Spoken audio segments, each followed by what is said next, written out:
Assalamualaikum warahmatullahi wabarakatuh. Yang terhormat Dewan Juri dan rekan-rekan sekalian.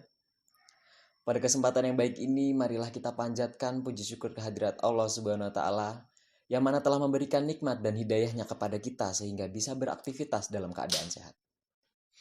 Pada kesempatan ini saya akan menyampaikan pidato dengan tema pentingnya pelestarian bahasa Indonesia. Rekan-rekan sekalian, bahasa Indonesia merupakan media komunikasi utama masyarakat Indonesia. Ada kalanya, bahasa Indonesia menjadi bahasa kedua setelah bahasa ibu karena masyarakat Indonesia berada dalam tataran situasi bilingual atau multilingual. Hal itu juga dipengaruhi oleh perkembangan zaman dan fenomena berbahasa sesuai usia, serta lingkungan pemakainya pada suatu masa tertentu. Bahasa Indonesia adalah bahasa persatuan yang lahir karena suatu keputusan dan perencanaan. Ketika kemerdekaan Republik Indonesia diproklamirkan pada tanggal 17 Agustus 1945, bahasa Indonesia pun menjadi bahasa nasional resmi dalam arti yang sesungguhnya. Teks Proklamasi Kemerdekaan adalah dokumen resmi pemerintah pertama yang ditulis dalam bahasa Indonesia. Dalam proses perkembangannya, bahasa Indonesia berkembang menjadi tombak kekuatan yang menyatukan bangsa Indonesia. Sebuah proses yang menakjubkan dan dikagumi oleh banyak ahli bahasa di seluruh dunia.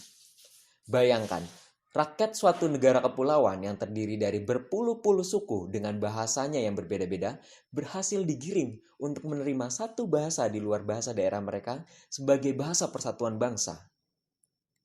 Namun, tidak berarti bahwa keberadaan bahasa Indonesia bukan tanpa masalah. Munculnya bahasa gaul terjadi karena dinamika kehidupan masyarakat. Kemajuan teknologi komunikasi yang pesat turut mendorong perkembangan bahasa, ditambah lagi dengan kemunculan situs jejaring sosial dan dunia maya.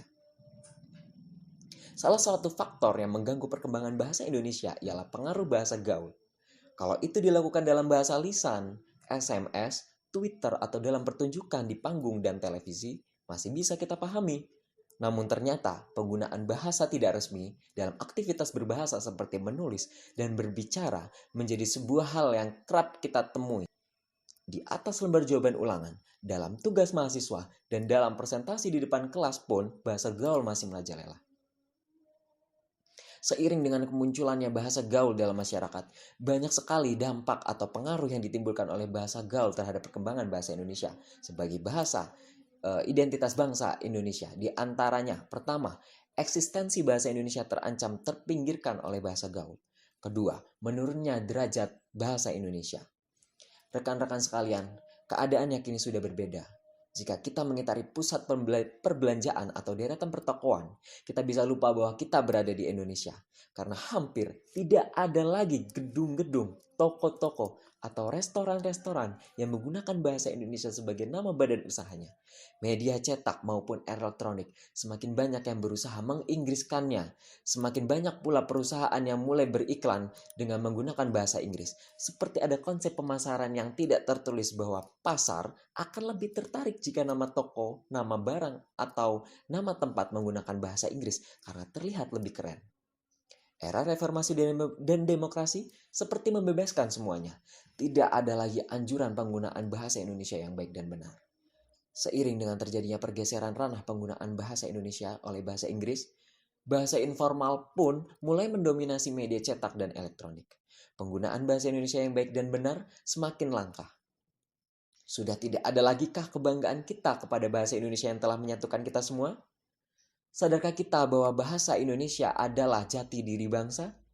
Sudah lupakah kita pada Sumpah Pemuda? Jika kita tidak ingin bahasa Indonesia menjadi bahasa asing di negeri kita sendiri, maka keberadaannya senantiasa harus dipelihara, perkembangannya harus dicermati. Namun lembaga bahasa, para ahli bahasa, dan pecinta bahasa tidak bisa bergerak sendirian dan tidak akan mampu berjuang sendirian. Untuk memelihara bahasa nasional, memerlukan keterlibatan dan keputusan pemerintah dan pemimpin negara serta dorongan masyarakat.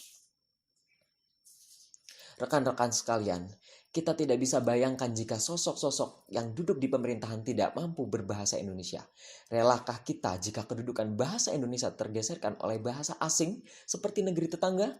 Haruskah kita menunggu sampai UNESCO memasukkan Indonesia ke dalam daftar bahasa yang terancam punah? Pantaskah kita tersinggung jika suatu hari negara tetangga kita mengakui bahasa Indonesia sebagai bahasa nasional mereka jika kita sendiri tidak memeliharanya? Rekan-rekan sekalian, dari uraian tersebut bisa kita simpulkan bahwa banyak kalangan remaja menggunakan bahasa gaul adalah akibat dari perkembangan zaman yang kian mengalami kemajuan, baik dari dunia pendidikan sampai teknologi. Adapun kurangnya kesadaran untuk mencintai bahasa di negeri sendiri berdampak pada lunturnya pemakaian bahasa Indonesia dalam pendidikan dan pengajaran ataupun dalam kehidupan masyarakat. Apalagi dengan maraknya dunia kalangan artis yang menggunakan bahasa gaul di dunia media massa, membuat semakin banyak orang menirukan dalam kehidupan sehari-hari. Ketika bahasa Indonesia mulai berada dalam jenjang kegengsian untuk digunakan, maka kita sebagai anak penerus bangsa yang mencintai bangsa dan menjunjung tinggi bahasa persatuan harus memperbaiki dan menjunjung tinggi bahasa kita sendiri.